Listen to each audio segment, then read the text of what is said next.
All right, today we're diving into this really beautiful, profound story from the poet Rumi. It's got everything: an ancient prophet, a long-lost friend, and a simple gift that, honestly, unpacks a huge truth about how we find strength when things get tough. So let's just jump right in with the big idea at the center of it all. So, this quote, this is really the heart of the whole thing. The idea that our hardest times, they aren't just roadblocks, they're actually opportunities, just kind of hidden. So how does that work? Well, let's see how Rumi explores this exact concept through the incredible story of Prophet Joseph. Okay, so picture this. A really good friend of Joseph's, someone he's known since they were kids, travels for ages just to see him in Egypt. You can imagine their bond is super tight, built on real sincerity. But after all the happy reunions, the friend just has to ask. He looks at Joseph and brings up all the terrible stuff he's been through. And I mean, just stop and think about what Joseph endured. We're talking betrayal by his own brothers, thrown into a pitch-black well, sold off like property, and then locked up in prison for something he didn't even do. It's just one thing after another. So the friend is basically asking, how on earth did you make it through all of that?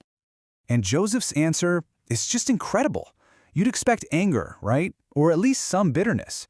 But no, he has this amazing sense of dignity and peace. He even says his chains were like the chains on a lion. They don't make the lion any less powerful.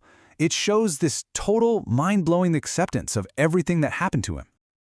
And that acceptance, that's our doorway into the real secret of this story. Because Joseph is about to flip the whole idea of suffering on its head. He's going to explain why it's not something to be ashamed of, but actually a tool for becoming something more. But the friend isn't quite satisfied. He pushes a little more. He wants to know how, How do you keep your spirit alive, your sense of self, when you're trapped in the dark, both literally in a well and figuratively in life? And that question is what really opens the floodgates to Joseph's wisdom. So Joseph's first answer is this gorgeous metaphor. He says he's like the moon. Think about it. The moon disappears, it fades away to just a tiny sliver, but it always comes back, full and bright. The darkness? It's just a temporary phase. It's not the end of the story. Then he gives another example, this time from the earth, a grain of wheat. For it to grow, it has to be buried in the dark, right? So what looks like the end, getting buried, is really the only way to get a new beginning, to grow into this huge golden harvest. And his last metaphor really seals the deal. Gold. You can smash it, grind it into dust in a mortar, but it's still gold. Its value, what it is, doesn't change one bit. And he's saying it's the same for us. All that outside pressure, all that hardship, it can't destroy who you truly are. It just refines you. It doesn't ruin you. And this just expands on that wheat idea so perfectly. The whole process of being broken down is exactly what creates its value. The wheat gets crushed to become flour. The flour is baked into bread. And that bread? Well, that bread becomes nourishment. It literally becomes a part of us, our spirit, our thoughts. It's a total transformation. So here's the bottom line from Joseph. Every single one of those hardships, the well, the slavery, the prison, it was all just fuel. It was the sandpaper that polished his spirit, making it stronger, brighter, more brilliant than it ever could have been otherwise. Okay, so just when you think you have the lesson figured out, the conversation takes this really interesting turn. Joseph looks at his friend and asks him a simple question. So, what'd you bring me? What's my gift? And just like that, the spotlight swings from Joseph's suffering to his friend's awkward situation. And you can just feel the friend's embarrassment. I mean, what do you give the guy who has everything? Any normal gift is totally pointless. Rumi has this great saying for it. It's like taking cumin to Kerman, bringing something to a place that's already famous for it. It's just a useless gesture.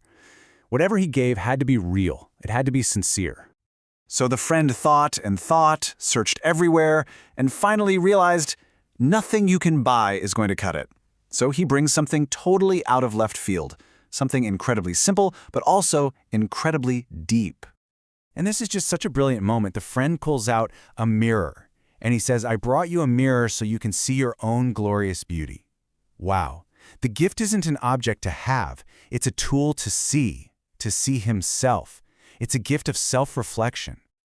So that mirror isn't just a piece of glass, right? It's a symbol. It stands for a heart that's empty of ego, a heart that's ready to just reflect light and truth. Its real worth isn't in what it is, but in what it can show. It's the ultimate gift of pure, sincere intention. And this is where Rumi, the storyteller, kind of pulls back the curtain and gives us the big picture lesson. See, this story isn't just about Joseph.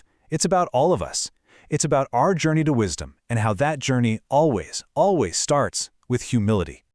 Rumi puts it so bluntly, too. He says the absolute worst disease you can have is believing you're complete, that you're totally sufficient on your own. That's arrogance.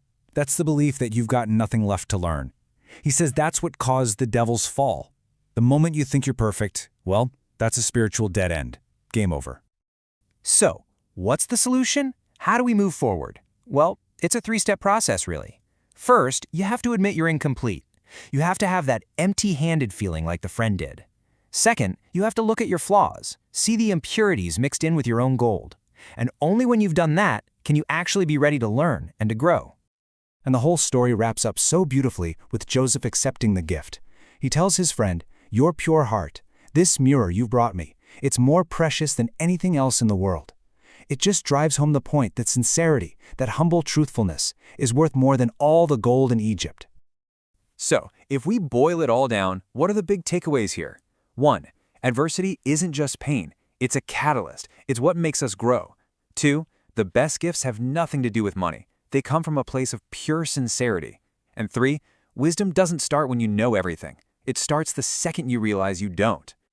And that brings us to a final thought for you to chew on. We live in a world that's obsessed with what we have, right? What we can show off. So in a world like that, what would it look like to offer someone a mirror instead? What sincere, reflective part of you could be the greatest gift you give to the world?